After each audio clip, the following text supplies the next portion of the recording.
Hello guys, welcome to our YouTube channel. आज आम किसी आडभटाइजमेंट भितर रिक्रुटमेंट विषय डिस्कसन करवा जहाँ RBI reserve bank of India जहाँ recruitment the post of office assistant the office assistant post अच्छी बुझे तो से आमर आडभटाइजमेंट आमर पोस्ट आसी देखो तुम्हें 572टा पोस्ट आसी कौन ना ऑफिस असिस्टेंट 572टा पोस्ट आसी तुम्हें अप्लाई कर है तार वेबसाइट पिले दे देछि वेबसाइटा यहाँ वेबसाइट दे देछि पिले ये वेबसाइट जाकि अप्लाई कर ऑनलाइन टेस्ट तार हम बुझे तो देन आम जो कैंडिडेट इलिजिबल पोस्ट कथा कहवा ये तार सब जिन अच्छी ऑनलाइन तुम अप्लाई कर पिले है ऑनलाइन एप्लिकेशन फॉर्म बुझे तो तार ऑनलाइन एप्लिकेशन फॉर्म अच्छी ये पोस्टा हूँ रिक्रुटमेंट आमर देती पोस्ट ऑफिस असिस्टेंट पोस्ट देती तार आमर लिंक देती आमर केबे आमर ये हम जे आमर लिंक स्टार्ट वेबसाइट रे स्टार्ट हो 15 जनवरी स्टार्ट हो माने या अर्थ बर्तमान आज स्टार्ट हो जी फेब्रुआरी 4 पर्यटन जीव लिंकटा है किंतु तार पेमेंट फी आम ऑनलाइन हम जो जनवरी 15 रु फेब्रुआरी 4 ये भितर ऑनलाइन पेमेंट ही हम तापर टेंटाटिवली डेट ऑनलाइन टेस्ट कथा फेब्रुआरी 28 तारिख में टेंटाटिवली 28 रु मार्च भितर हम या अर्थ परीक्षाटा भी टेस्ट भी हो ऑनलाइन टेस्ट भी 28 रु ये भितर हो भल ये किसी असुविधा नहीं है तुम्हें अप्लाई कर जो मैंने अप्लाई करिया था कर बुझे तो ये है कथा जिते आम पोस्ट कथा कहवा पोस्ट भितर तार नोटिफिकेशन डिटेल्स नोटिफिकेशन आसी तार आलाहाबाद केते सब ये अनुसार अच्छी आमर स्टेट अनुसार तार अच्छी बुझे तो तार स्टेट अनुसार अच्छी आम भुवनेश्वर देखियो पिले आमर ये भुवनेश्वरटा ये अच्छी भुवनेश्वर आमर बाहर केतटा पोस्ट बाहर एससी बाहर 6टी एसटी बाहर 8टी एससी बीसी बाहर 4टी आमर ईडब्ल्यूएस बाहर 3टी आमर जेनराल बा यूआर बाहर 15टी टोटाल बाहर आमर 36टा पोस्ट बाहर है तापरे आमर ये ए बी सी करके अच्छी सी रे आमर जो पीडब्ल्यूडी सी रे आमर 2टा पोस्ट बाहर वोमेन गोटे गोटे एक्स सर्विस मैन भितर आमर गोटे बाहर लेवल 1 एक्स सर्विस मैन भितर गोटे बाहर एक्स सर्विस 2 भितर आमर 6टी बाहर या अर्थ सबू ये बाहर ओडिशा भी बाहर बुझे तो देन ये सब कथा आमर यदि देखा नेक्स्ट फेज को जीवा नेक्स्ट फेज रे देखा नेक्स्ट फेज रे कौन अच्छी देखा है ये आम अप्लाई एटा कर बुझे तो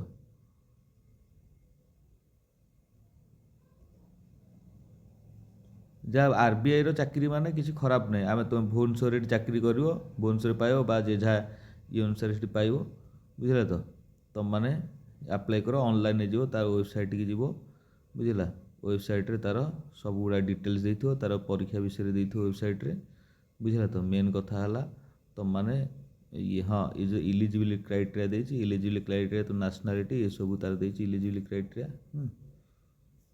इलिजिबिलिटी क्राइटेरिया तार देछि इलिजिबिलिटी क्राइटेरिया तार देछि पिले है से इलिजिबिलिटी क्राइटेरिया को देखियो बुझे तो एज तुम देछि एटा मुख्य रोल ऑफ मॉडल एज केते देछि है एज देछि तुमर 30 वर्ष भितर जो एससी एसटी पिलांकर देछि हाँ 5 रिलैक्सेशन पर ओबीसी पिलांकर 28 वर्ष ताले ये कौटी ना कौटी एमानकर ताले या अर्थ तुमको देछि 25 वर्ष 18 रु 25 वर्ष होथुवा दरकार बुझे तो तुम जन्मटा 1 रु होथुवा 2001 फेब्रुआरी रु होथुवा आमर 8 भितर ये मागिଛି तुम आराम से जो मैंने 25 वर्ष छुआ भितर अच्छा से अप्लाई करेंगे जो मैंने विडो अच्छा डाइभर्स वुमेन अच्छा एम एज रिलैक्सेशन बुझे तो एससी एसटी पिला 35 40 वर्ष ये कथा ये एज रिलैक्सेशन पिला अच्छी ये सब कथा को देखियो तापर तुम मतलब परीक्षा कथा कह कि सिलेक्शन प्रोसीजर अच्छी ऑनलाइन टेस्ट तो हम ऑनलाइन टेस्ट मल्टीपल चॉइस अच्छी मल्टीपल चॉइस तुमको माने दिज्व 90 मिनिट 90 मिनिट भर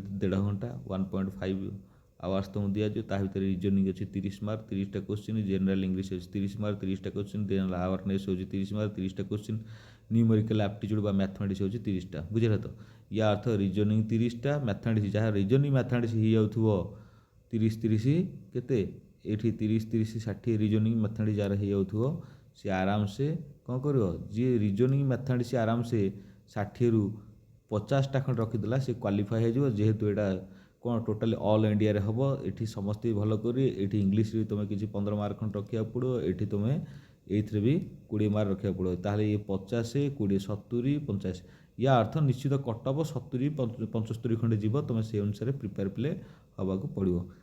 ବୁଝିଲା ତ? ଏ ହେଲା ଇଲିଜିବିଲି କ୍ରାଇଟେରିଆ ହେଲା। ଦେନ୍ ନେକ୍ସଟ ଆଉ କ'ଣ ଅଛି ଆମେ ଦେଖିଦେବା ଟିକେ ତାର ମୁଖ୍ୟ ଏକ୍ଜାମିନେସନ୍ ସେଣ୍ଟର ସେ ତୁମକୁ ଦେଇଛି। ଏଇଠି ଦେଖିବ ଏକ୍ଜାମିନେସନ୍ ସେଣ୍ଟର କ'ଣ ଦେଇଛି ତୁମେ ଦେଖିବ ହେଲା। ତାର ସାଇଟ୍ରେ ମାରିକି ଦେଖିବ ସେଇଠି ଦେଖେଇବ। ହଁ, ସାଲେରୀ କଥା ଯେତେବେଳେ ଆସୁଛି ସାଲେରୀ କିଛି ଖରାପ ନାହିଁ। ସାଲେରୀ ଅଛି ଏଠି ତୁମର 24,000 ପର୍ ମନ୍ଥ ଅଛି ତାର ଆସିଯିବ। ବୁଝିଲ ତ? ତାର ପେ ଅଫ୍ ମ୍ୟାଟ୍ରିକ୍ସ ଦେଇଦେଇଛି କେତେ ହେଲା। ଗ୍ରେଡ୍ ପେ ତୁମକୁ 28 ଆସିଯିବ ଗ୍ରେଡ୍ ପେ ହେଲା। ତ ଭଲ ଦେଇଛି, କିଛି ଅସୁବିଧା ନାହିଁ। ଆଲାଉନ୍ସମେଣ୍ଟ ଆସିବ ସବୁ ହେଲା। ସବୁ କଥା ଦେଇଛି, ଭଲ ଅଛି, କିଛି ଖରାପ ନାହିଁ। ତାପରେ ନେକ୍ସଟ କ'ଣ ଦେଇଛି ଦେଖିବ ହେଲା। ନେକ୍ସଟ ଏଇଠି ତୁମକୁ ଦେଇଛି ଆମାଉଣ୍ଟ କଥା ଦେଇଛି। ଏଇଠି GST ଲାଗିକି ତୁମର SC ST ପିଲା ୟା ଅର୍ଥ ଜେନେରାଲ ଛୁଆ ତୁମେ 450 ଟଙ୍କା ପ୍ଲସ୍ GST 450 ଟଙ୍କା ଉପରେ GST ଲାଗିବ ଜେନେରାଲ ଛୁଆଙ୍କର। ଯେଉଁମାନେ ଷ୍ଟାଫ୍ ସେମାନଙ୍କର ନିଲ୍। ବୁଝିଲ ତ? RBIର ଯେଉଁମାନେ ଚାକିରି କରିବେ ତାଙ୍କ ଷ୍ଟାଫ୍ ପିଲାଙ୍କୁ ତାଙ୍କର ନିଲ୍। ଇଏ ହେଲା କଥା। ଏସବୁ କଥାକୁ ତୁମେ ଚିନ୍ତା କର ରିକ୍ରୁଟମେଣ୍ଟ ହେଲା। ତାହେଲେ RBI ଚାକିରି କିଛି ଖରାପ ନାହିଁ ପିଲେ ଚାକିରି। RBI ଚାକିରି ଯିଏ କରିଛି ବୁଝିଲ ତ? RBI ଚାକିରି କିଛି ଖରାପ ନାହିଁ। ତୁମେ ଆରାମସେ ଇଏ ରିକ୍ରୁଟମେଣ୍ଟ ଉପରେ ଚିନ୍ତା କର ବା ଆପ୍ଲାଏ କର। ତାର ସାଇଟ୍ ଦେଇଦେଇଛି, ତାର ଲାଷ୍ଟ ଡେଟ୍ ତୁମକୁ ଶୋ କରାଉଛି। ବୁଝିଲ ତ? ତୁମେ ଆରାମରେ ଭଲ କରିବ ବୋଲି ମୋର ଆଶା। ତୁମେ ପରୀକ୍ଷାରେ ବସ, ଇଏ ସେଣ୍ଟର ଇଏ କର।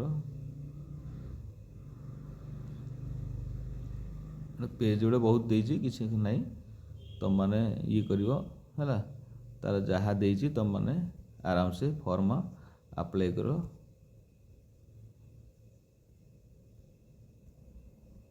ଏଇଟା କ'ଣ ବହୁତ ଗୁଡ଼ିଏ ପେଜ୍ ଦେଇଛି। ଆମକୁ ଏତେ ପେଜ୍ ଦରକାର ନାହିଁ। ଆଉ ତ ନାହିଁ, ଏତେ ପେଜ୍ ଆମକୁ ଦରକାର ନାହିଁ। ଆମକୁ ମେନ୍ ଯେଉଁଟା ପଏଣ୍ଟ ଗୁଡ଼ା ଅଛି ସେଗୁଡ଼ା ଦେଖ। ତୁମେ ଆପ୍ଲାଏ କଲା ପରେ ଅଟୋମେଟିକାଲି କ'ଣ ହେବ ନା ତୁମେ ପଢ଼ିବ। ବୁଝିଲା? ଅଟୋମେଟିକ୍ ତୁମେ ପଢ଼ିବ ପିଲେ।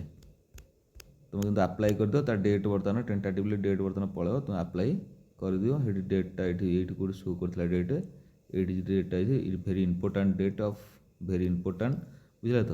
ତୁମେ ଏଇଠି ଆପ୍ଲାଏ କରିଦିଅ ହେଲା। ଆପ୍ଲାଏ କରିକି ଏ ଡେଟ୍ ଭିତରେ ଆପ୍ଲାଏ କରିଦିଅ। ଏବେ ତ ଷ୍ଟାର୍ଟ ହେଇଗଲାଣି, ଆଜି ଷ୍ଟାର୍ଟ ହେଇଗଲାଣି। ତୁମେ ଆପ୍ଲାଏ କରିଦିଅ। ଆଉ କ'ଣ ରହିଲି, ଧନ୍ୟବାଦ, ଥ୍ୟାଙ୍କ ୟୁ।